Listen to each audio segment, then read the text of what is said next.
Alors, comme on n'avait pas de blague pour faire une petite intro rigolote et tout, je vais vous jouer Au clair de la lune à l'harmonica.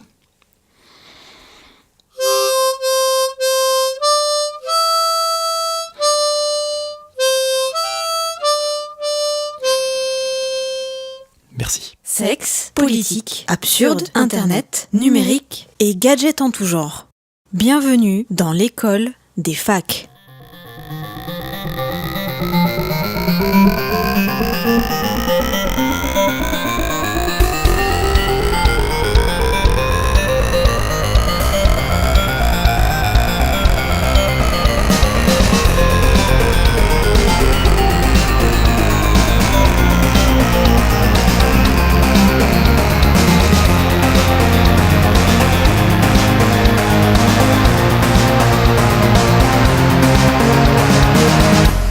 Bonjour, bonsoir, le camouflage disruptif n'est pas un pattern digital qui vient ubériser l'infiltration et vous écoutez l'école des facs, un podcast bimensuel de chroniques au sujet variés parlant technologie et ou vie numérique.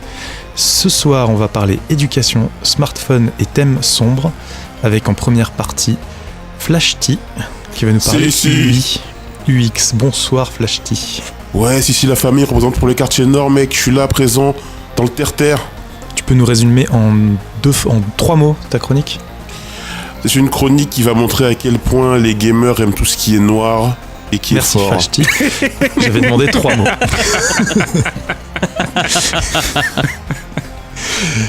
Et en deuxième partie, Sous-X qui va nous pousser un peu une gueulante sur les smartphones et l'éducation. Salut à toutes et à tous. Oui, effectivement, c'est ça. Apparemment, puisque nous sommes un podcast de droite, comme le dirait Morniac, Petit instant réac. Je vais m'insurger contre les smartphones à l'école, au collège et au lycée. Et on démarre... on va pas démarrer, non. D'abord avec nous dans le studio virtuel, Kepra. Bonsoir Kepra. Bien le bonsoir, bien le bonjour. Kepra qui est aussi de droite. Bien sûr. Je ne suis pas macroniste. Hein. C'est parce qu'il parle à droite de son micro, c'est pour ça que t'as l'impression. Loise, bonsoir Loise. Qui est d'extrême Bonsoir droite. Émeric, bonsoir à tous. Et Loise, il est ni de droite ni de gauche car il est en marche. Exactement. Moi je suis chez les winners. Et François Courtis, bonsoir François. Alias Bonsoir, Marine Le Pen. Où te situes-tu sur l'échiquier politique ? Pareil, moi je cours, main dans la main avec monsieur le président. Allez. Et tu te raccroches à la T'as vie ? changé François, t'as changé. Maintenant, tu connais plus. Non mais non, c'est bien, tu assumes. Avant, Mais tu nous l'assumais moins. ne le reconnaissons plus, par contre. Allez, on va donc démarrer avec Flashty. C'est à toi. Ah, c'est moi direct, wow. Oui, Ok. c'est toi direct. Non, je le savais. Je plaisante. Dark UI, dans l'ombre des gamers. Alors, avez-vous comme moi remarqué que de plus en plus d'applications proposaient un mode nuit ou avaient nativement une interface sombre ? En fait, je me suis fait la remarque il y a quelques temps quand j'ai découvert que YouTube avait intégré une option permettant de changer la couleur de son background afin d'écrire en lettres claires sur fond noir. Depuis, j'ai commencé à en voir partout. Spotify, Netflix ou encore Twitter qui permettent de passer à un mode nuit de toute beauté. Alors c'est vrai que le Dark UI, alors l'interface utilisateur sombre, n'est pas une tendance nouvelle dans le monde du design, mais là où j'ai été vraiment surpris, c'est au niveau des applis en lien avec l'univers des jeux vidéo. D'un seul coup, j'ai commencé à me rendre compte que ce que j'appelle tendance des interfaces sombres est depuis très très longtemps monnaie courante sur beaucoup de services autour du gaming. Discord, Steam, les applications de la Switch, de la Xbox, les nouveaux venus comme GamerLink, PlayerMe ou encore Guilded, toutes ces applications ont fait le choix du blanc sur noir. Mais pourquoi ? Pour moi, il y a 2 raisons qui expliquent ce choix. La première raison, c'est un problème de confort et d'expérience utilisateur. La première observation qui me semble être la plus objective lorsqu'on choisit un background sombre, c'est que le noir est la couleur qui, en termes de contraste, assure la meilleure performance. En effet, selon un tableau de perception des contrastes que je mettrai en note de bas de podcast, le noir permet une bonne visibilité sur la majorité des couleurs. Dans le monde du jeu vidéo, où l'on met en avant beaucoup de personnages et univers colorés, un fond sombre assure une meilleure visibilité des logos, des covers de jeux ou encore des fenêtres de stream. Un fond sombre semble augmenter la perception visuelle des éléments importants de l'interface. Et en plus, à l'heure où la majorité des gamers peuvent jouer ou regarder des streams jusqu'à très très tard dans la nuit, on peut rester parfois jusqu'à 2-3 heures du matin à regarder des streams, opter pour une interface sombre, ça permet de réduire la fatigue visuelle. Enfin, la deuxième raison pour moi, c'est une question de style et d'ambiance.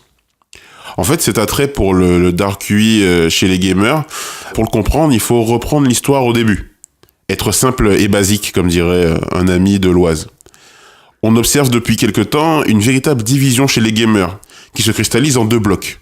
Alors il y a les hardcore gamers, comme Sous-X, et les casual gamers comme moi, de l'autre côté. Plusieurs marqueurs conscients mais aussi inconscients servent à matérialiser cette différence. Par exemple, les jeux hardcore sont réputés plus exigeants, car devant répondre aux attentes élevées d'un public de connaisseurs. On pense par exemple à un jeu comme Dark Souls ou à The Witcher. Exactement. Et les jeux casual sont souvent moins difficiles et plus inclusifs pour les joueurs occasionnels. Par exemple, tous les jeux Disney Infinity, Lego Dimension, Dance Revolution. Dance Revolution. Et tout ça, c'est des univers très colorés, par exemple. De point de vue des thématiques, une différence existe aussi. Par exemple, on a d'un côté les jeux qui dépeignent des sujets sombres et matures, et de l'autre, des choix éditoriaux plus familiaux et fédérateurs. Tout ce qui est party game, jeux de plateforme qui prennent moins de risques en termes de thématiques. Alors bien évidemment, je sais que ces limites deviennent de plus en plus ténues, mais il me semble que cette dualité est encore d'actualité.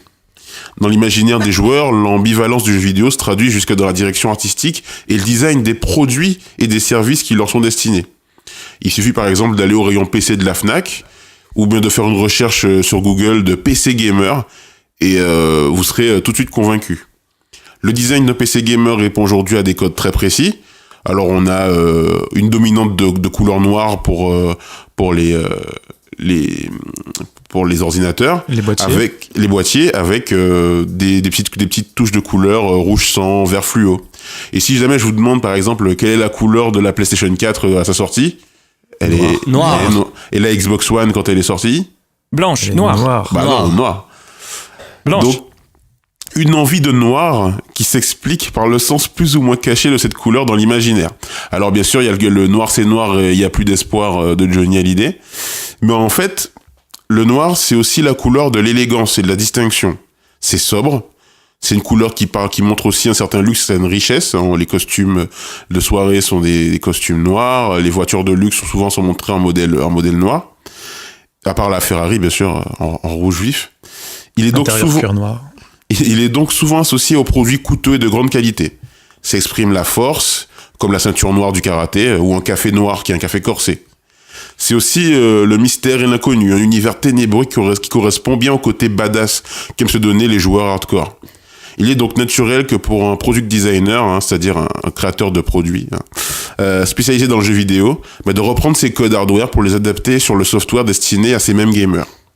En fait, l'idée sous-jacente, c'est en fait la volonté de créer un écosystème harmonisé où le joueur se sent à l'aise, dans un petit cocon, et en maîtrise de son espace grâce à l'utilisation de normes et de codes visuels communs. En désignant une interface utilisateur, en faisant une interface utilisateur, dark, le designer parle directement au joueur hardcore en lui disant « ce produit est fait pour toi ». En jouant sur cet aspect communautaire, il s'assure a priori une adhésion plus simple de l'utilisateur qui ira plus volontiers utiliser les fonctionnalités de son produit.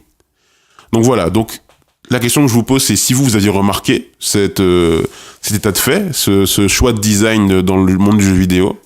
Et si oui, qu'est-ce que vous en pensez ? Est-ce que pour vous, c'est plus ou moins quelque chose de normal ou qui peut aussi évoluer ? Est-ce que ça vous intéresse en tout cas ? Alors moi, je vais commencer. J'avais remarqué la tendance des producteurs d'applications de proposer un thème sombre. Souvent, quand il n'y a pas de thème sombre, c'est la communauté qui le demande.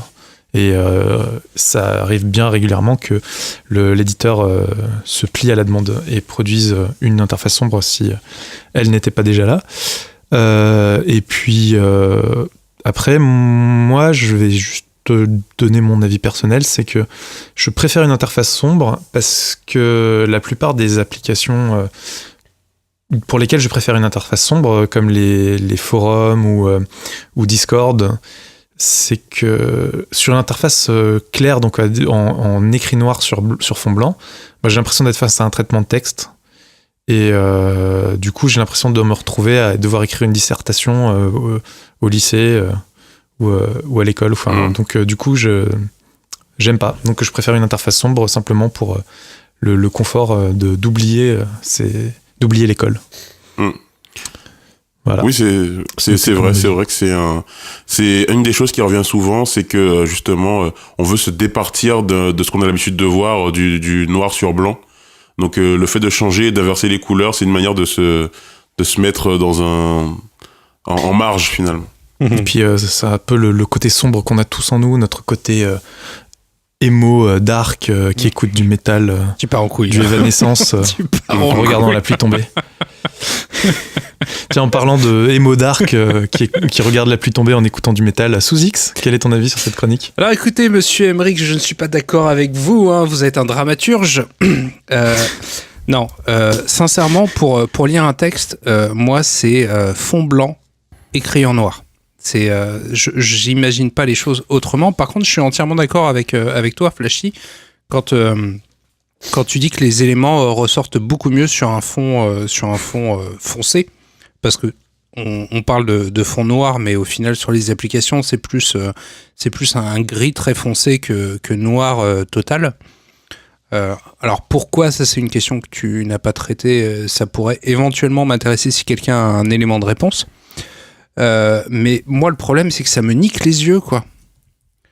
Le noir, le blanc sur fond noir.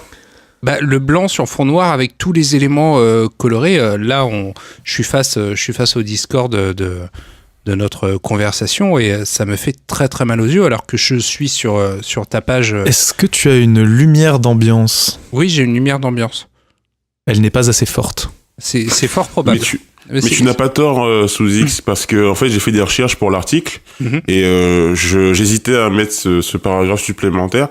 C'est qu'en fait c'est un peu une vision de l'esprit que ça apaise le regard, parce qu'en fait le blanc sur fond noir pousse un peu à forcer sur les yeux et renforce la tension oculaire. Oui, bah exactement. C'est vers là où je voulais en venir. C'est-à-dire que quand le fond est foncé, j'ai tous ces éléments qui me sautent à la gueule, alors que sur un fond blanc, si tu veux, effectivement, mon œil va se concentrer. Je vais totalement oublier le blanc, en fait. Mais je comprends tout à fait que ce soit beaucoup plus reposant d'avoir un fond foncé plutôt qu'un fond clair. Après, pour ce qui est de la couleur et le design des PC gamers, c'est kéké au possible et c'est effectivement... Je sais pas si dans le monde du luxe, il y a tant de noir que ça, parce que je suis un petit peu la mode, parce que j'écoute Goodyear le podcast. Et, un très bon podcast. Un très bon podcast et les vêtements sont de plus en plus colorés ces dernières années et je trouve pas en fait que le noir soit quelque chose qui vraiment... Le sombre en fait. Ils sont colorés mais sombres. Ouais, c'est possible. On part sur des tons Tu pastels. confonds classe et coquetterie. Hein. Non, mais quand on parle de luxe dans le monde du gaming, effectivement, c'est toujours énormément de noir sur le boîtier avec des pointes de couleur LED. Alors après, pourquoi elles sont rouges, pourquoi elles sont vertes, ça c'est uniquement la technologie des LED qui font qu'on n'arrive pas... Et la marque. Ouais. Ça c'est autre chose, mais aujourd'hui les lasers et les LED sont plus facilement produites dans le vert, dans le rouge et dans le bleu, mais le bleu coûte excessivement cher. Ouais, ça c'est un truc que je sais via mon boulot. Ah, super intéressant ça. Ah, je savais pas. Le vert, c'est ce qu'il y a de moins cher à produire. Et dernier... Ils sont pas fait chier Razer. Hein. Ouais, de ouf. Justement, ma souris est une Razer. Placement de produit. Voilà. Et dernière chose, par contre, je trouve que c'est une excellente tendance quand nos écrans de smartphone et de nos moniteurs et nos télévisions seront capables de vraiment adapter à grande échelle cette technologie, parce que cette technologie existe déjà, c'est-à-dire que le noir total sur les écrans permet de ne pas allumer le pixel et ça préserve énormément de batterie. Et ça, c'est quelque chose que je trouve très intelligent. Du coup, j'ai tendance à utiliser les modes les modes foncés sur mon téléphone, ce que je préférais ne pas faire sur mon ordinateur. Malheureusement, vu qu'on a un seul compte Google, un seul compte Discord, tout est paramétré en fait automatiquement de manière totalement invisible, et donc ça paramètre et sur l'ordinateur et sur le téléphone. Donc voilà, je suis désolé, j'ai un petit peu occulté le côté gaming, mais je trouve le sujet très intéressant à ce niveau-là, et je pense que le métier du futur, pour conclure, c'est ophtalmologique, voire opticien. Ah oui, c'est sûr. François, quel est ton avis sur sur les interfaces utilisateurs foncées? Alors moi je poursuis sous X dans l'occultation du côté gaming, puisque ça m'intéresse pas. Ça m'étonne de toi. Hein. Ça m'étonne de toi, pourtant. Parce que tu veux parler de race? De race. Non. Non, mais ce que je voulais dire, c'est que en général, en fait, dans le marketing, le noir, c'est associé au masculin, à la masculinité. Masculinité. La petite robe noire de Guerlain Ouais, bon, c'est au zizi. Et donc, par exemple, Coca-Cola Zero, c'est pas pour rien que l'étiquette est noire. Et pareil pour généralement pour les cosmétiques, tout ce qui est Nivea et tout ça, pour les hommes, c'est noir, c'est pas pour rien. Excuse-moi, à mon avis, François, oui. Excuse-moi de te couper une seconde, et je pense que Flash Team rejoindra là-dessus, vu qu'on a fait plus ou moins tous les deux des études de graphisme. En imprimerie, on dit que le luxe, c'est le blanc, parce qu'en fait, le papier est blanc de base, et donc tu ne le payes pas. Et c'est un luxe pour nous c'est des frais en moins en fait d'imprimer quelque chose qui soit très très blanc, plutôt que de mettre de la couleur ou du foncé. Ah bah Voilà. Ça je savais pas non plus. C'est Tu vois, une j'ai toute jamais petite appris ça. aparté. Je te rends la parole. voilà, mais Et du coup, le luxe, c'est le blanc ou c'est le noir? C'est le blanc. C'est Parce noir. que ça coûte moins cher. Le papier est blanc d'origine. Donc quand tu l'envoies à l'imprimerie, si tu veux, tu ne payes pas le blanc. Mais donc c'est cheap Du coup, c'est donc moins cher. pauvre, c'est cheap. Ouais, donc c'est du pas coup, luxe. Mais le luxe peut se permettre d'acheter des trucs qui sont totalement colorés. On dit en graphisme, on dit que le luxe c'est le blanc. Voilà, c'est tout. Ok, bon, d'accord. D'accord. Ne contredisez pas cet Continue, homme. François. Continue, Oui, François. vas-y François. merci de m'avoir coupé en plein milieu. Donc, comme je disais, à mon avis, tout ce qui est noir, c'est vraiment pour faire le côté aussi, gros zizi masculin. Et, Gros ça, zizi c'est- non, mais ça, masculin. c'est le premier point. Mais quelque part, je dirais tant mieux, parce que aussi, fond noir, comme tu le disais, sous X, ça consomme moins d'énergie. Et Sur les écrans OLED. d'ordinateur, non? Sur les Aussi. écrans OLED. Oui, mais il y en a parce, de plus en plus. parce que un Uniquement, pixel en fait, noir, c'est voilà. un pixel Éteint. qui est quand même éclairé par derrière et qui est donc activé. Avec Sur les quand même technologies le- autres que LED, oui. Il me semble qu'il y a quelques années, j'essaie de le retrouver, mais j'ai pas pu. Mais donc Greenpeace ou WWF avait fait un moteur de recherche, en fait, qui utilisait, je crois, soit Yahoo, soit Google derrière, mais avec un fond noir. Oui, mais Et c'était- justement, le commentaire derrière, le message derrière, c'était nous on a un fond noir et grâce à ça. on ça utilise marchait sur les 10%. écrans. À l'époque, il y avait beaucoup encore d'écrans cathodiques. Et sur les écrans cathodiques, justement, tu économises de l'énergie quand c'est affiché en noir, étant donné que le canon à électrons Ouais, n'en voit pas. n'envoie Ok. pas sur la majorité de l'écran. Mais sur les écrans LCD, malheureusement, un écran tout noir, mais allumé, Ok, ça consomme faut plus voir. qu'un écran tout blanc. Et c'est pour ça qu'on parle Ah ouais. des pertes, que tu n'as jamais des noirs sur cette technologie-là, parce qu'il y a toujours un peu Une lumière. d'éclairage qui fait que c'est pas dans les coins, etc., parce qu'ils n'arrivent pas à éclairer avec le bon éclairage pour faire du noir-noir, à l'inverse de l'OLED, où en effet, on éteint juste, on laisse juste les pixels éteints. Donc en fait, c'est du bullshit marketing, vu que c'était il y a vraiment, je crois que c'était il y a Exactement. 5 ans.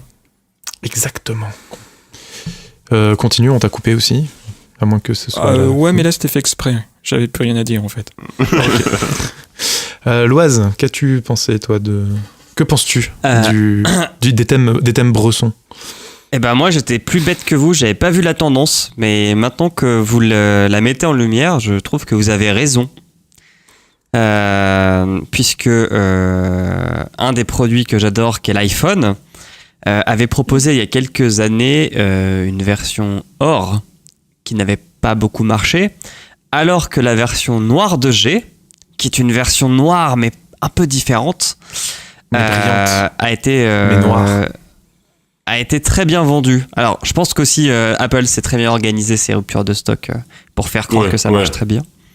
Mais je peux au moins souligner le fait qu'ils ont proposé 2 versions de noir, dont une mis en avant comme vraiment la version qui va être plus rare et donc pas forcément plus luxueuse, mais plus sympa à voir.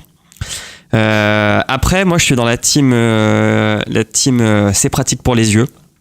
Dès que je peux, je fous mes interfaces en noir. Parce que même si mon cerveau ne le pense pas, moi, j'ai vraiment l'impression que c'est plus agréable pour la lecture. Je ne comprends pas les gens qui mettent Discord en blanc. C'est bizarre. J'ai essayé, c'est très bizarre. Et je les méprise. Est-ce Ne méprise pas Suzy. Est-ce que ça ne viendrait pas du fait qu'une partie de l'interface reste sombre si tu le mets en blanc? Non, je sais pas, c'est bizarre. C'est vraiment, t'as l'impression que t'es pas chez toi. C'est très étrange et je pense que c'est très compliqué de passer d'un contraste à un autre. C'est ça. Je me verrais pas utiliser. Alors, il y a aussi Spotify que j'utilise beaucoup. Alors, lui, pour le coup, pour moi, était dark par défaut. C'est dans ta chronique, en la lisant, j'avais l'impression que tu disais que Spotify s'est adapté à la dark UI, alors que j'ai l'impression que ça a toujours été dark. Ouais, ça a toujours été. Compris. Okay. Bah, c'est moi qui ai mal expliqué. Je changerai ça. C'est pas grave, je te fais un bisou. Et puis voilà, quoi. Mais toi, en tant que joueur... Alors ouais, je suis désolé, j'occulte un peu le côté gaming. Il y a un truc qu'a dit Emeric qui est super intelligent aussi, c'est que effectivement tous les sites que je vais voir sur le taf sont en noir, alors que tout ce que j'utilise pour le taf est en blanc. Donc effectivement, ça permet très vite en faisant des alt-tab ou en te reconnectant sur ta session de voir si t'es en mode pro ou perso, quoi. Et j'avais jamais fait le lien non plus. Vous avez dit plein de choses intéressantes en fait, les mecs. Et je sais pas si vous avez remarqué, mais quand vous allez sur Google Chrome, vous passez en mode navigation privée, l'interface devient sombre. C'est vrai. C'est vrai, mais c'est parce que on passe en discret. mode, on passe la nuit, on passe. Si, j'ai une petite expérience gaming pour toi, Flash. J'ai installé sur ma PlayStation. Alors, la PlayStation, c'est bleu, mais bleu très sombre quand même. C'est pas noir, mais de base. Oui. Et j'avais installé le thème 20e anniversaire de la PlayStation. Ouais. Qui était gris clair. Qui était un thème très clair et j'aimais pas du tout, quoi. C'est très goût et couleur, mais je trouvais pas. Déjà que je trouvais ça agressé, la vue. Et je trouvais que ça fonctionnait pas, quoi, sur l'interface de la PlayStation. Ouais, petite question juste pour Loise. Est-ce que lorsque Tim Cook va présenter des iPhone X rose, jaune, rouge, est-ce que tu vas renier l'Apple? Alors déjà, il le fera jamais parce que Apple c'est pas Sony. Ils ont une race. iPhone 5, Ils iPhone l'ont 5. fait avec tous leurs produits. Ils ont fait ça avec tous leurs produits lorsqu'ils étaient bien matures, voire mourants. Comme alors l'iPhone rouge, c'est un produit. Ouais, c'est une occasion spéciale, quoi. C'est pour soutenir Red. Bien sûr, évidemment. Mais du coup, il y a en général que 4 couleurs d'iPhone. L'iPhone 5C. L'iPhone 5C, c'était la tentative désespérée d'Apple de rentrer sur le marché du smartphone pas cher. Ça, c'est l'iPhone des Ils sont rentrés sur le marché de l'iPhone pas cher, du smartphone pas cher avec un truc à 300 balles. Ouais, mais avec l'iPod, ils l'ont fait. Mais tu vois, ça vient renforcer ta théorie comme quoi le noir, c'est le luxe. L'iPod, c'était le grand public. Tu regardais les iPods Nano par exemple. Tu avais toute une gamme ultra colorée. C'était ceux qui étaient en 8 gigas. Les toutes petites capacités de stockage. En 2 et 4 gigas. Et ceux qui étaient en 8 gigas, ils étaient uniquement en noir et en blanc. Tu vois, Apple vient de sortir l'iMac Pro. Il est noir. Le Mac Pro, il est noir. Mais vous racontez de la merde. Mais vous racontez, mais putain, l'iPod, il sortait à 200 € premier prix, alors que le premier MP3 venu avec 3 fois la capacité d'un iPod, ça coûtait 60 balles. Je te le redis, Suzy, que si tu confonds classe et coquetterie, c'est pas parce qu'un MP3 avait beaucoup de stockage, avait des performances plus grosses, que c'était un produit de luxe. Ça n'a rien à voir. Ah oui, non, mais d'accord, mais produit de luxe. On parle d'image. Ouais, ok, pardon. Mais c'est par contre ce que tu dis sur l'iMac Pro, ça on l'a pas dit, mais effectivement le noir, enfin le sombre, le gris foncé, tout ça, ça renvoie à l'univers du pro. Et par exemple, moi j'avais un ordi portable pour le taf, c'était un ordi gris foncé. Ouais, ils sont tous noirs, les ordi portables qu'on nous donne au taf. Que ça fait sérieux. Ça fait super bizarre quand t'arrives dans un boulot et qu'il te refile un ordi qui est gris ou gris clair ou gris tout court. Et qui est pas en conclusion que j'ai trouvé ça très intéressant.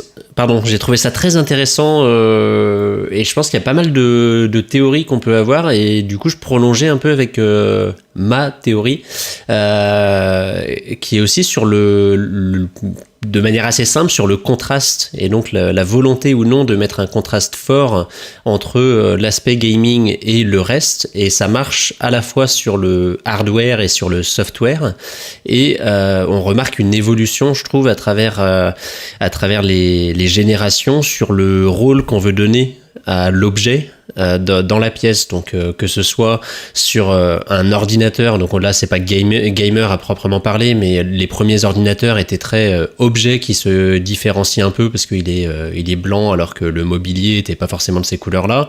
Ensuite on est passé sur quelque chose qui s'intègre un peu plus et qui en effet fait un peu plus qualitatif, mais qui s'intègre, c'est un peu plus passe-partout quand c'est peut-être le noir, et c'est surtout dans le salon qu'on voit ça avec les premières consoles où c'était un objet qui contrastait avec les télévisions, pas la Mega Drive, donc ça marche pas, mais Nintendo par exemple était plus là-dessus sur des couleurs qui contrastaient avec le reste de l'équipement et du mobilier, alors qu'après on est plus allé dans une logique de complémentarité avec les autres boîtiers de la maison, les box, les magnétoscopes, etc. et où on avait la console noire et ça s'intègre de manière un peu caméléon dans le mobilier.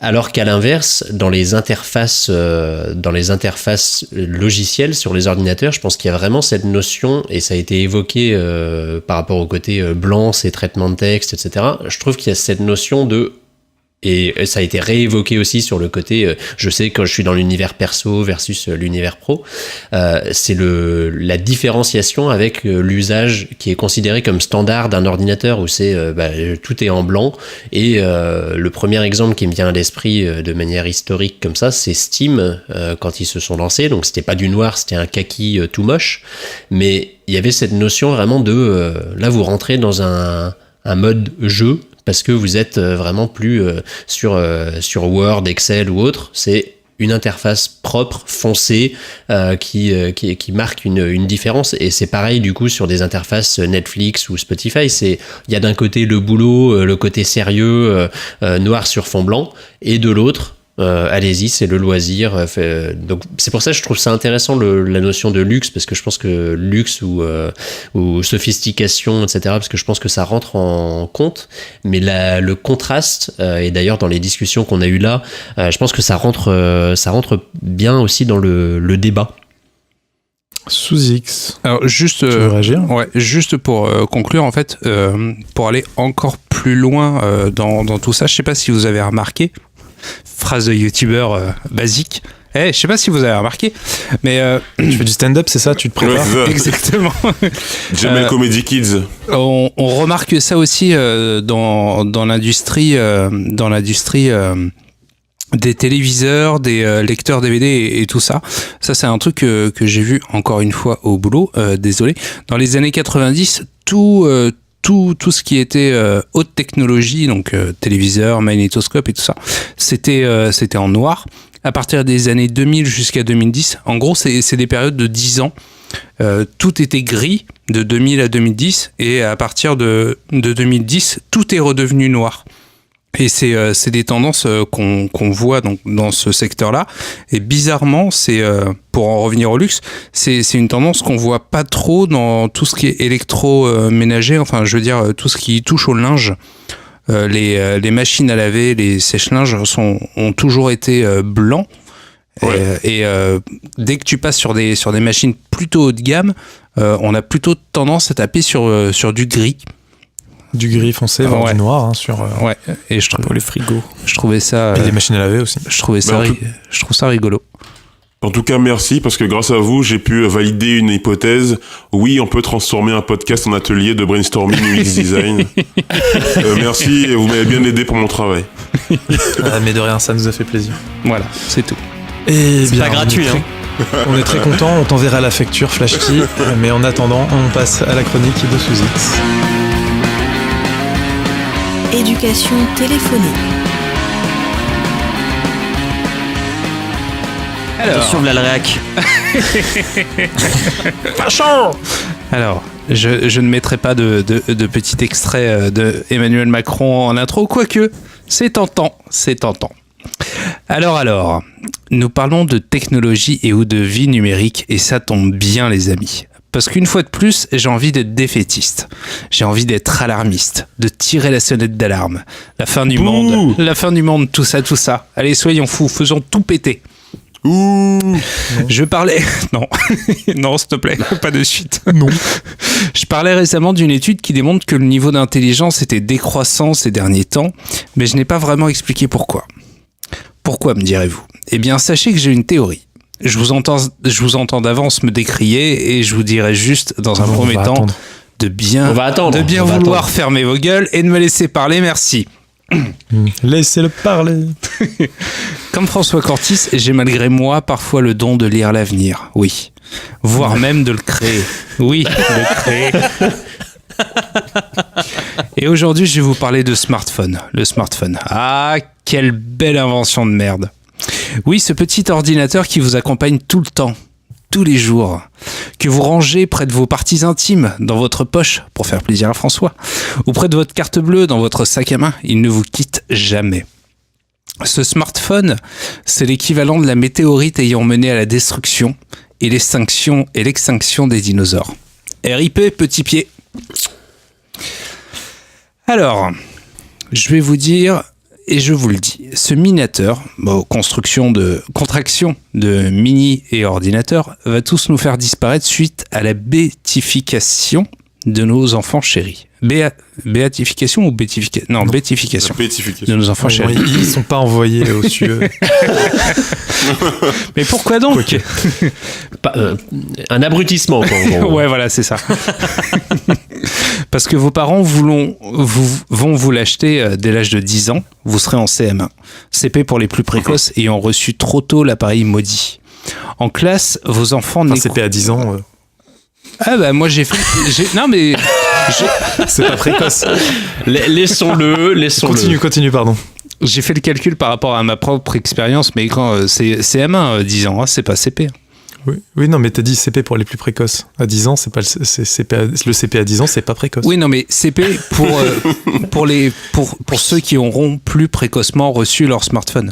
J'avais compris. Laissez-le parler. Voilà. Merci. Continue, pardon. En classe, vos enfants n'écouteront pas leur maître, leur professeur. Ils feront des Fnap grâce à l'application Fnapbook. Oui, parce que Facebook aura racheté Snapchat dans 5 ans, c'est obligé. Notez la prédiction dans le grand livre des internets, s'il vous plaît. François, note. Les garçons s'enverront des photos de bites avec des étoiles et le nouveau filtre à la mode grossira les seins de ces adolescentes qui n'en ont pas. Bref, l'éducation de nos enfants est en danger. Le smartphone, l'ordiphone, mis entre les mains des jeunes futurs adultes durant leurs études est un vrai sujet. Une catastrophe pour l'éducation nationale. Ils défieront les profs, leur signifiant que Wikipédia, la date n'est pas la même, que les infos d'un jour à l'autre se contredisent et que Pluton n'est plus une planète. C'est fou ça. Pire, ils n'écouteront tout simplement pas le cours. Tout ceci remettant en cause la crédibilité du corps enseignant qui abandonnera lui aussi son cours afin de se plaindre virtuellement auprès de ses collègues sur le groupe WhatsApp educ.gouv.fr. Alors, mes amis, faut-il interdire, et non pas attendre, justement, le smartphone à l'école ? Faut-il bloquer les réseaux dans les collèges ? Faut-il instaurer le mode avion obligatoire ? Nos enfants auront-ils des parents suffisamment conscients du danger pour leur dire non, pas de smartphone avant 18 ans ? Voilà mes amis, démerdez-vous avec cette bouse de sujet. Kepra, à toi l'honneur.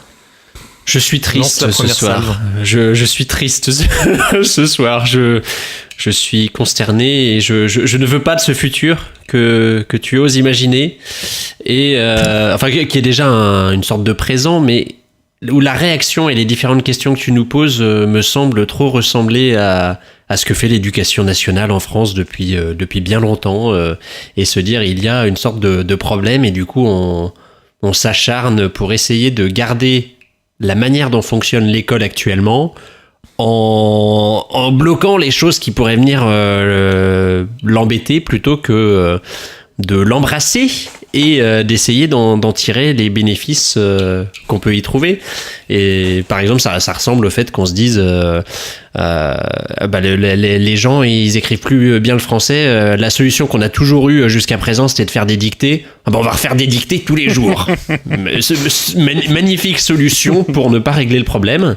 Et du coup, je me dis, mais le smartphone, ça peut être une source, ou bien justement l'éducation nationale peut être un lieu pour apprendre à utiliser les technologies, à faire comprendre après ces smartphones intégrés dans le reste, mais qui permettent de dire, alors là avec tel outil on peut faire ci, on peut faire ça. Et justement, plutôt que de montrer que c'est le mal, enfin l'un des premiers trucs quand on est gamin, c'est de braver les interdits et d'essayer de découvrir pourquoi ça c'est pas bien, pourquoi.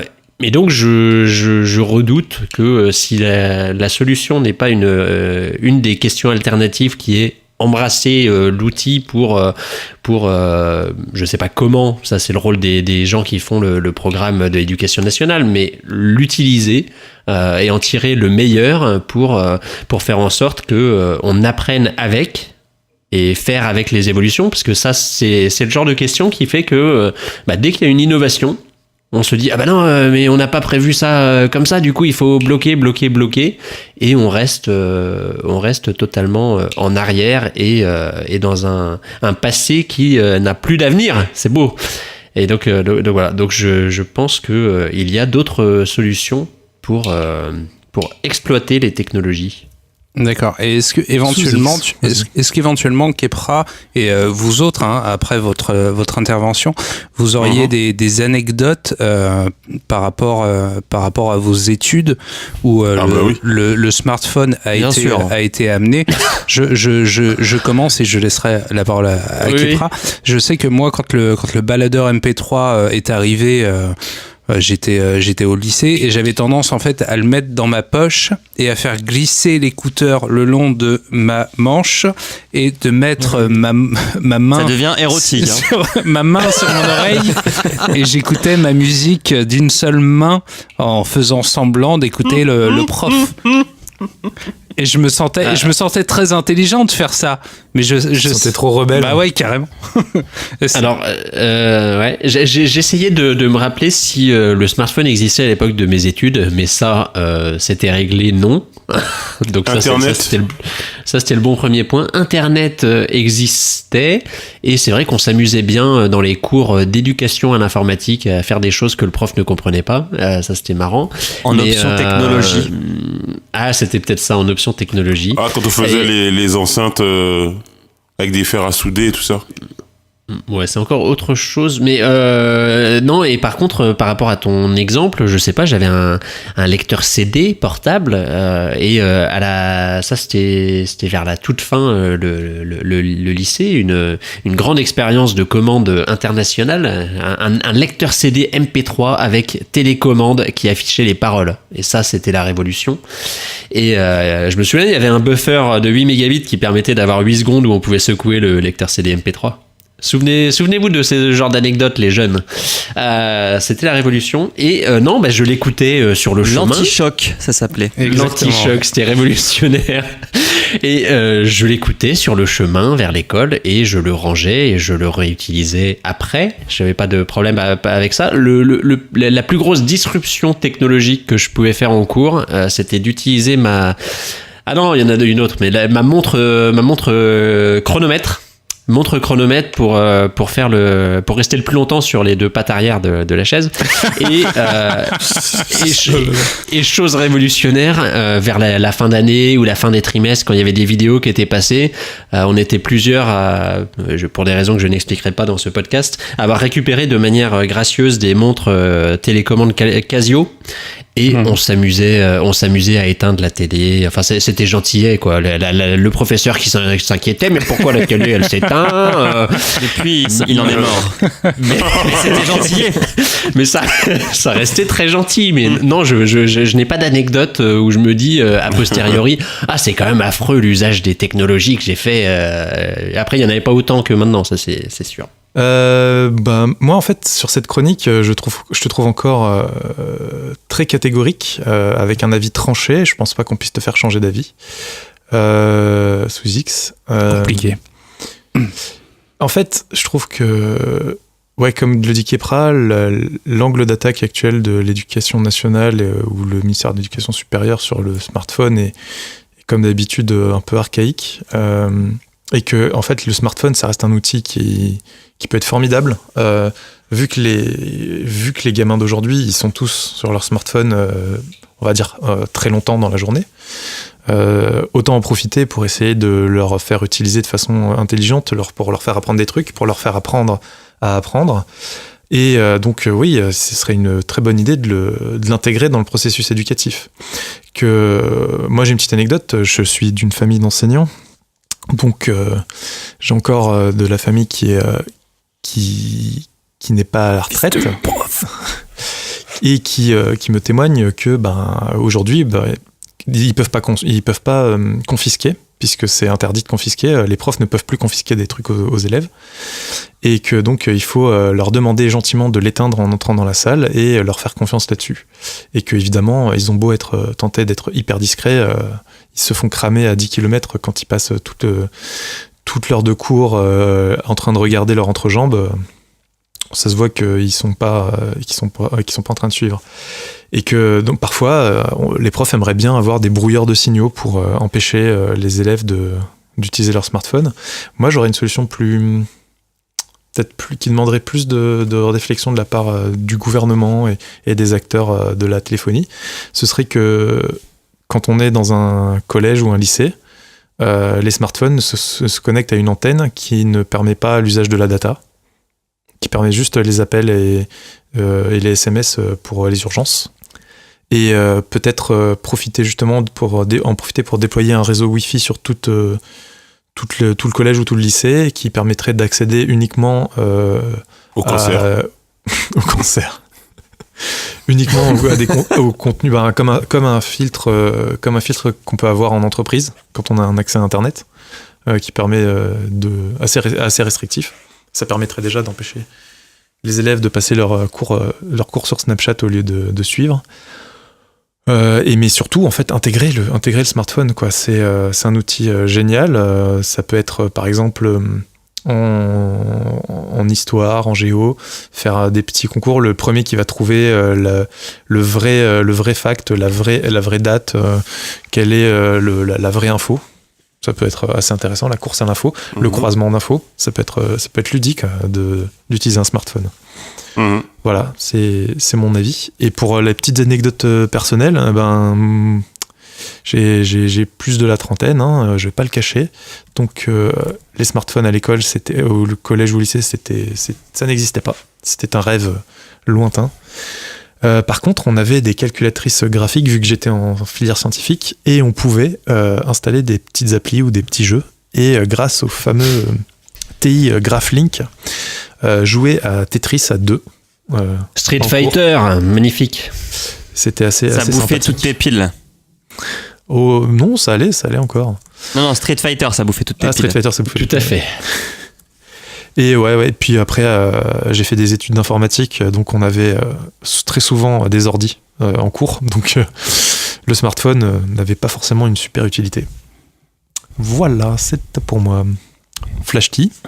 Oui, alors, Monsieur Sous-X, je vois bien là une tentative de la partie réactionnaire de l'école des facs de se faire entendre. Je comprends bien sûr cette tentative désespérée, mais qui sera vaine. Et qui profite de l'absence du camarade comme Soflash. Bien sûr, qui profite éhontément de l'absence de la partie gauche de l'école des facs pour faire entendre sa voix. Monsieur Sous-X, moi, ayant été étudiant en fac de droit où il fallait bien sûr apprendre par cœur les grands arrêts de la jurisprudence administrative, et n'ayant pas envie de gaspiller mon cerveau à ce genre de basse besogne, j'ai en effet utilisé mon smartphone comme outil, comme réceptacle finalement à des fichiers audio de moi-même enregistrés lisant ces arrêts de jurisprudence, et ainsi j'ai pu réussir t'as réussi. Réussir mon droit administratif. Donc il faut respecter bien sûr des anti-sèches audio. Anti-sèche audio, le podcast avant le podcast. Donc voilà. Dans une autre vie, j'ai eu à le faire. Donc respectez cela. Et enfin, moi, je voudrais proposer à nos auditeurs, et ainsi qu'à notre président, Emmanuel Macron, qui sous ses airs... Putain, arrêtez. Qui sous ses airs de bellâtre... est aussi un homme qui sait entendre, qui sait réfléchir. Alors je lui propose le Smart School Initiative. Alors c'est en anglais, hein, c'est très Startup Nation. Alors qu'est-ce que la Smart School Initiative ? C'est un nouveau programme destiné à renouer le lien entre le smartphone, l'étudiant et le professeur dans un esprit d'amour et de coopération. Alors, le Smart School Initiative se déroule en 5 points très rapides. Le premier, des cours de photo avec Instagram, sponsorisés bien sûr par Facebook, qui permettent de faire des selfies de toute beauté et avoir, par exemple, de belles photos pour les CV, hein, très important à notre époque. Ensuite, une exploration de lieux culturels de notre pays, la France, avec Snapchat. Et pourquoi pas imaginer des filtres en lien avec les lieux culturels visités. Ensuite, utiliser les chaînes YouTube de vulgarisation scientifique et historique comme support de cours. Hein. Je pense notamment à Nota Bene et Enjoy Phoenix. Et enfin, autoriser le smartphone et Wikipédia pour les contrôles, puisque aujourd'hui, notre cerveau est déporté, hein, bien sûr, sur le net. Il faut le savoir. Donc voilà ce que je propose, hein, contrairement à ces idées dans notre âge, monsieur Sous-X. Flashy 2022. Moi, je voterai. Je sais pour qui. Déjà à l'époque, je me souviens que je me disais, mais pourquoi il n'y a pas C'est pas sorcier dans les programmes de cours, hein. Mais grave. C'était tellement plus utile qu'un prof de... Mais parfois les profs utilisaient ce contenu de... Alors malheureusement, les miens, non. Ou de Il était une fois la vie. Eh bien, tu avais des professeurs modernes. Il était pour ça que je suis aussi talentueux. Jeune, ouais. Mais toi, t'avais un précepteur sous l'Oise, je crois. Exactement. C'est pour ça que j'en suis là où j'en suis. D'ailleurs, où en es-tu, l'Oise ? Alors, comme vous, je trouve que Sous-X est beaucoup trop réactionnaire. Parce que, est-ce que les smartphones vont diminuer la tension plus que, comme tu l'as évoqué, le baladeur MP3 ou le lecteur CD ou les Game Boy ou les téléphones portables sans accès Internet comme on avait quand on était plus jeune ? Bah non, en fait, parce que ça a toujours existé des éléments de distraction que tu ramenais à l'école pour te divertir ou faire autre chose pendant les temps morts ou les temps où tu te faisais chier.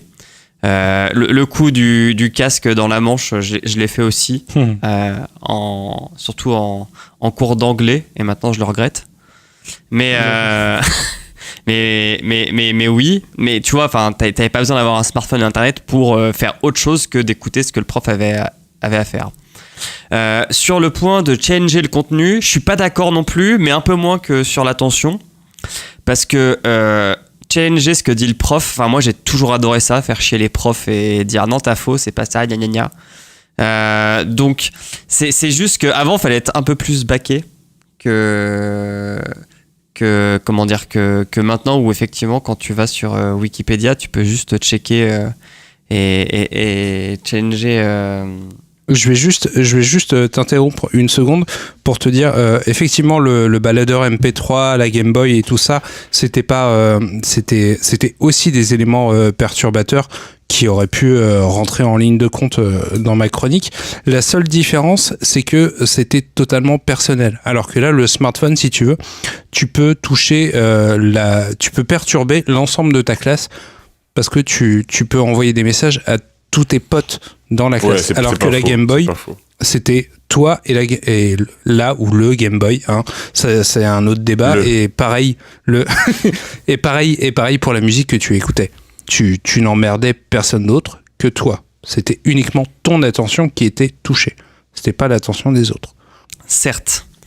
Donc sur le change du contenu, je suis pas d'accord, mais moins que le premier point, parce qu'on le faisait déjà à l'époque. Moi, j'adorais changer ce que disaient mes profs. Et c'est un processus normal, je pense, quand plus au collège et au lycée, quand tu commences à devenir adulte, de changer ce qu'on te dit. Donc effectivement, j'aimerais pas être prof en 2018, puisque tout ce que tu peux dire peut être changé par le premier pleu qui ira faire une recherche Google sur ce que tu dis, et même iront jusqu'à changer ce qui peut être écrit dans le livre, quoi. Donc un contenu dont tu n'es pas forcément le maître. Et sur le fait d'interdire les téléphones portables à l'école, de mémoire, déjà à l'époque, c'était interdit d'apporter en classe des téléphones portables, et ça n'empêchait pas les gens de le faire.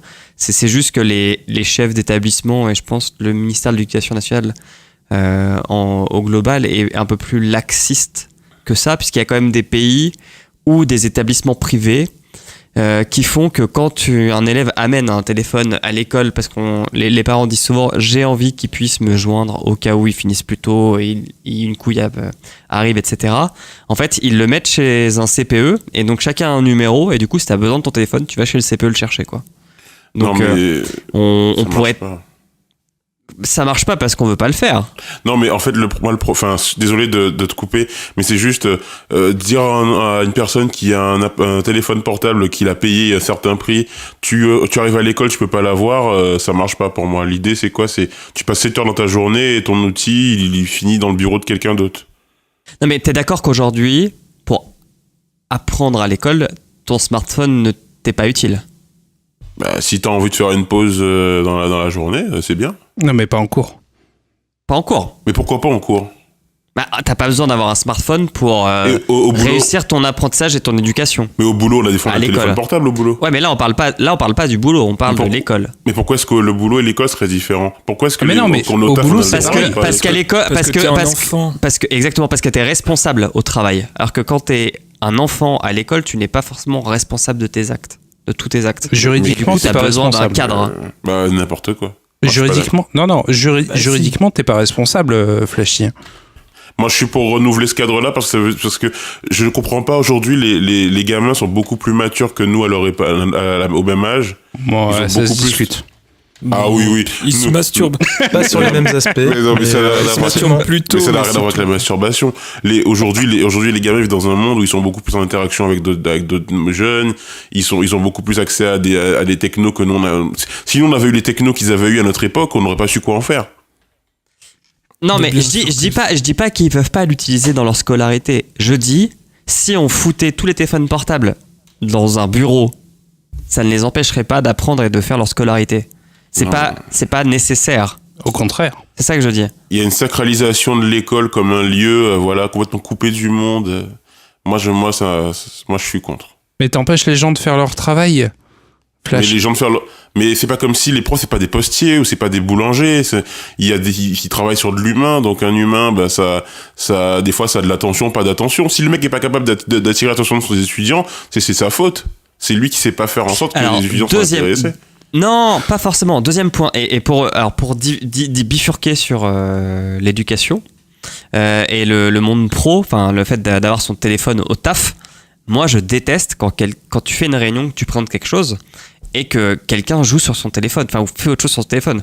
Et j'hésite pas à dire, si ça ne t'intéresse pas, mais casse-toi quoi. Enfin, va ailleurs. Moi, je t'ai pas obligé à venir. Donc si ça t'intéresse pas ce que je dis, bah casse-toi. Alors qu'à l'école, t'es quand même obligé de suivre ce cursus parce que on veut que t'aies un bagage de connaissances avant de rentrer dans le monde réel entre guillemets quoi. Et donc si un gosse joue sur son téléphone plutôt que d'apprendre un truc qu'il pense ne pas être utile, alors parfois peut-être à raison, tu vois, il y a quand même pas mal de connaissances qu'on a après l'école dont on ne se resserre plus, mais juste le mécanisme de porter de l'attention à quelque chose et de se forcer à gérer son attention sur quelque chose dont on se fout pour le moment mais peut-être qu'il nous servira plus tard, bah je pense que c'est bête de se priver de ça et de priver les enfants de ça en leur laissant jouer avec leur téléphone portable en cours, quoi. Mais dans ce cas-là, autant intégrer justement l'usage du smartphone dans les études qu'en fait ce soit un outil pédagogique qui permette de, par exemple, de répondre à des questions, de faire des recherches, de participer à des jeux pédagogiques. Mais alors si tu fais ça, tu vas à l'encontre d'une des valeurs de la France qui est l'égalité. Mais tout le monde a un smartphone dans une classe aujourd'hui. Je l'ai proposé, mais il y a un temps pour tout. Et si on fait ça, il faut que ce soit un outil parmi d'autres et qu'il ne faut pas que ce soit l'outil ultime qui est le seul utilisé. Il y a un temps pour tout. Le temps d'apprendre, c'est pas forcément le temps de faire des snaps. Mais on est l'école des facs, on fait une émission sur la tech, on est tous des technophiles. Mais là, vous êtes en train de me dire que vous êtes contre le fait que le smartphone entre dans l'école. Moi, j'ai pas dit ça. Technophile de droite. Tu vas pas me faire ça, s'il te plaît. Tu vas retirer ce que tu viens de dire, s'il te plaît. Non, mais il est fils de prof, hein. Si ça se sait, il peut payer manger chez maman le dimanche, hein. Et moi, je suis là pour vous tendre la main à chacun. Loaz prend ma main, Flash prend ma main. Elle est moite. En fait, oui, c'est normal. J'ai une maladie qui fait que je transpire beaucoup. Et elle tremble un peu, c'est bizarre. Et Flashy, t'as eu ton temps de parole, s'il te plaît. Wow. Et bim. Suzy s'est pris pour le mono. Okay. Non, mais en fait, il y a d'un côté les gens qui veulent plus pas du smartphone à l'école parce qu'ils ont une vision un peu passée de l'école, de sacrée de l'école. Et de l'autre côté, Flashy, j'ai l'impression que pour toi, dire que le smartphone, il faudrait peut-être l'encadrer ou le contrôler, c'est déjà trop demandé. Est-ce que j'ai tort ? Alors il s'est muté étant donné que Suzix lui a demandé de se taire. Ok. Par contre, moi, je rebondirai juste. Désolé, excusez-moi. Tu m'as dit, c'était à moi de parler. Donc, je vais essayer de terminer ce que je voulais dire. Il y a un temps pour tout, et le temps d'apprendre, c'est simplement le temps d'apprendre à respecter l'attention que les gens te portent. Quand tu as un prof qui vient faire un cours, la moindre des choses, c'est d'écouter son cours. Si le prof décide d'essayer d'intégrer le smartphone dans son cours pour en faire un outil, dans ce cas-là, on est content, on utilise son smartphone. Mais si le prof ne veut pas utiliser smartphone, tant pis. C'est le respect, ça s'apprend. Ça peut servir à ça, l'école, apprendre le respect, même si c'est aux parents d'apprendre le respect à leurs enfants. Ils l'oublient un peu trop souvent. Interdire le smartphone, c'est une connerie. Vouloir laisser le smartphone en mode YOLO, freestyle, faites ce que vous voulez, c'est aussi une connerie. Il faut apprendre en gros, je pense qu'un truc que de toute façon qui viendra avec le temps, c'est que les parents apprendront à leurs enfants l'usage mesuré de la tech, puisque de toute façon, moi je parle des parents de demain qui sont les enfants d'aujourd'hui. Que les parents d'aujourd'hui qui ont des enfants à l'école, etc., ils n'ont pas grandi avec des smartphones, donc ils ont un peu tendance à faire... on va dire des conneries, des bêtises, ils mesurent pas forcément tout ce qu'ils font. Mais petit à petit, on apprendra. Les gamins qui aujourd'hui avaient leur smartphone à l'école, qui n'ont rien suivi à l'école et qui peut-être s'en mordront les doigts, ils essaieront de pas reproduire ça. Ils essaieront d'apprendre à leurs enfants que le smartphone n'est pas le truc, la panacée. Panacée. Panache. Et peut-être même qu'il y aura plus de smartphone d'ici là. Donc de toute façon, ce débat ne sert à rien. Kepra. Juste pour rebondir là-dessus, je ne vois pas la différence. Parce qu'il y a François Courtis qui doit Tout à fait, je me dépêche. Crois qu'il s'est endormi. Je me dépêche, mais je ne vois pas trop la différence entre le smartphone ou autre chose comme interdit, quoi. C'est juste si quelqu'un passe un mot à ses petits camarades et que tu lui dis c'est pas bien, tu lui dis juste c'est pas bien, et puis voilà. Et si jamais il jouait avec sa calculatrice à l'époque, tu lui disais non, il faut pas faire ça, ta calculatrice elle te sert pas à ça.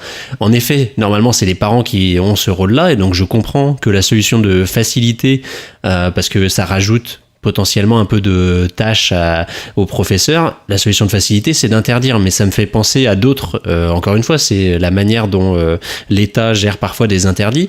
On va dans la conduite être beaucoup plus regardant par rapport à quelqu'un qui va utiliser son smartphone, même si c'est juste avoir eu la main dessus, c'est un smartphone donc c'est pas bien, même si le code de la route parle juste d'avoir un objet qui détourne l'attention, mais par contre c'est deux mains sur le volant. Mais voilà, mais quelqu'un qui fume au volant, j'ai jamais entendu parler de quelqu'un qui se prenait une amende pour avoir fumé au volant, alors que manifestement, s'il fume, mais il y a des moments où il n'a pas les deux mains sur le volant. Donc ça va venir, des choses ça comme commence pour à moi, être interdit. Mais pour moi, les interdits restent des interdits. Et donc, c'est ça qui me gêne dans tous ces débats. C'est de se dire, le smartphone, c'est un truc à part et il faut le traiter à part. Bah non, quand c'est des moments interdits, tu fais comprendre aux élèves qu'il faut pas. Il y aura toujours des plus rebelles que d'autres qui vont continuer. J'ai envie de dire, tant pis pour eux. Encore une fois, faut pas rabaisser le niveau de tout le monde parce que il y a des flashtis qui veulent jouer sur leur smartphone. Ils veulent faire des snaps Qui veulent faire des snaps de leurs chaussures et du string de la voisine de devant là. Mais je trouve ça dommage de pas se dire il y a des moments où c'est interdit et comme le disait Aymeric, s'il y a des professeurs qui veulent utiliser l'outil pour le bénéfice de l'apprentissage, très bien, laissons-le faire. Je trouve ça dommage. François Courtis, ce sera toi qui auras le dernier mot, donc tu peux parler autant que tu veux. Très bien. Eh bien, en fait, pour les parents, l'enfant est avant tout un être fragile et une cible potentielle des pédophiles. Et dans ce contexte... Et c'est très drôle.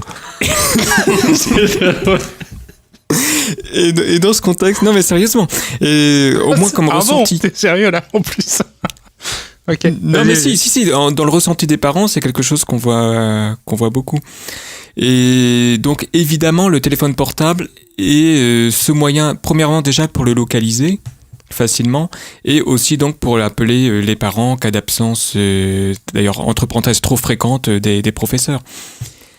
Donc c'est pour ça, c'est vraiment un outil, à mon avis, c'est un outil indispensable surtout pour les collégiens. Et au lycée, c'est même, à mon avis, dangereux de confisquer d'interdire les smartphones, puisque quand même, c'est un outil qu'il se servira dans un milieu qu'il utilisera plus tard dans un milieu professionnel ou même avant à la fac, et donc il doit déjà commencer son apprentissage de cette technologie maintenant. Donc l'interdiction, non. Sous-X, qu'est-ce que tu voulais rajouter ? J'aimerais conclure, mais peut-être que François a encore quelque chose à dire. Non, vas-y. Non, c'est bon ? J'ai casé le mot pédophile, ça va. Non mais moi je voulais juste dire un truc avant que Sous-X conclue, parce que tu l'as aussi dit. Enfin, franchement, vous avez tous eu un téléphone au collège ou pas ? Un téléphone portable, hein ? Non, pas du tout. Pas du tout. Ok. Oui. Personne. Non. Oui. Au Téléphone lycée. portable, oui. Au lycée, Ok, téléphone un portable. téléphone Ouais. portable, ok. Combien de fois tu l'as utilisé pour appeler tes parents pour qu'ils viennent te chercher ? Jamais. Moi, tout le temps. 2 à 3 fois par semaine. Ah ouais ? Putain, Oui. vous étiez pas autonomes, les mecs. En fait, moi, j'habitais à la campagne, donc comment te dire que... Voilà, quoi. J'habitais en province, mec, c'est pire que la campagne.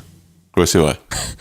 Et en fait, je trouve que cette excuse du mon gosse a besoin d'avoir un téléphone portable au cas où il arrive quelque chose, elle n'est pas forcément vraie, puisque il y a quand même Non, plein mais peu c'est de du cas. ressenti. C'est du ressenti. C'est pour un parent, il se sent rassuré. C'est un filet de sécurité, quoi. Oui. Mais 95% de l'utilisation du téléphone, ça sera pas ça. Et je dirais même jusqu'à 99%. C'est du Snake. Mais de savoir que mon enfant peut être localisé très rapidement grâce à son téléphone en cas d'enlèvement, même si c'est complètement irrationnel parce que ça touche, je sais pas, un enfant sur 1 million, quand même, pour les parents, c'est rassurant. Et il y a énormément de parents qui sont là, ah non, moi j'ai peur qu'il rentre en vélo à cause des pédophiles, alors que c'est complètement irrationnel d'un point de vue statistique. Mais ça n'existe pas, les pédophiles, de toute façon. C'est surtout qu'il a plus de chances de se faire dégommer par une voiture, en fait, parce qu'il était en train de faire du vélo en faisant des snaps, que de se faire arrêter par un pédophile. Exactement. Voilà, c'est sur cette note très rassurante que l'on termine ce débat sur cette chronique. Interdisez les vélos. Je veux juste vous préciser quand même que j'ai fait cette chronique de façon totalement alarmiste exprès et qu'on est bien d'accord que je suis entièrement de votre avis. Il faut réussir à trouver un moyen d'intégrer. C'est facile, monsieur X. C'est très facile de dire ça à la fin. Et on en reparlera quand petit X sera au collège. Et ce sera coupé au montage aussi. Je ne mixe pas cette émission. Et on passe donc au tweet post-like. Tweet post-like, on sonne la fin de la récré. Et une fois n'est pas coutume, je vais commencer avec le mien, puisque je suis tombé sur un tweet très intéressant. Je vous mets le lien tout de suite. C'est un tweet de Brice Boulestex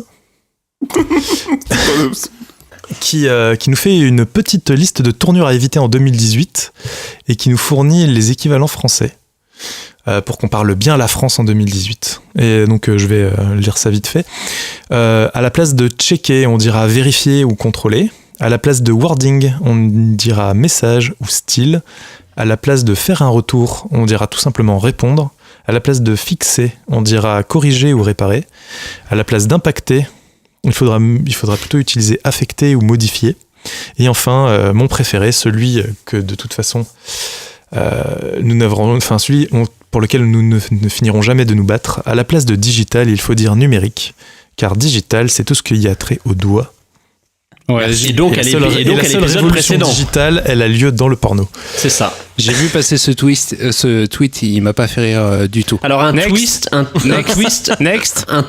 veut pas du tout dire la même chose. Next. On aurait pu acheter forwarder. C'est marquant et utile, et c'est un complément à une de mes chroniques. Tout à fait. Sachant que digital c'est bien les chroniques étendues. C'est comme l'entreprise étendue. C'est ça. Kepra, quel est ton tweet post-like ? Alors c'est un tweet de début d'année. On pourrait en faire à chaque épisode des comme ça, mais vu que c'était le début d'année, je me suis dit Donald Trump pour bien commencer l'année. Retenu, j'en avais 4 sous la main. Voilà, pour bien commencer l'année, il s'est félicité quand même de sa grande réussite pour éviter qu'il y ait des accidents d'avion sur les lignes commerciales, parce que évidemment.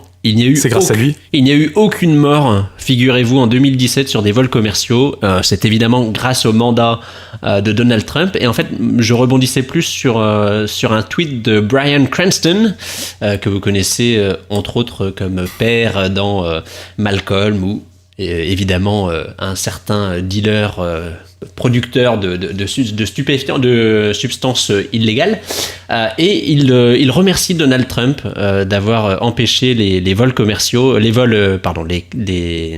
accidents de vols commerciaux, et il lui demande quand même, vu que c'était sa grande mission et sa grande réussite en 2017, s'il pouvait empêcher les tornades et les feux de forêt à l'avenir. Ça pourrait être pas mal pour 2018, pour l'année 2018. Comme projet. Mais quel idiot, c'est impossible. Alors qu'évidemment, c'était possible que Donald Trump empêche les accidents d'avion. D'accord. Merci, Captain Obvious.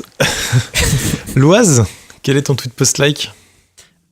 C'est plusieurs articles de presse. J'ai l'impression qu'en ce moment, il y a une tendance dans la presse francophone d'être alarmiste envers l'intelligence artificielle, et on nous sort des articles comme quoi on est capable de savoir pour qui vote quelqu'un en regardant juste sa photo, enfin en faisant analyser par un algorithme sa photo ou de quelle sexualité il est. On a aussi Google qui utilise les Google Streetcar pour faire des évaluations démographiques par rapport aux photos que prennent leurs voitures pour mapper Street View, etc., etc. Et en fait, j'aime pas le fait qu'on présente une technologie sous un mauvais angle alors qu'elle va révolutionner le monde. Voilà. C'était un autre coup de gueule. Je fais que des TPL coup de gueule maintenant. Ça sera ma résolution de 2018. Tu te places un petit peu du coup en pouvoir contestataire. C'est pas très macroniste tout ça.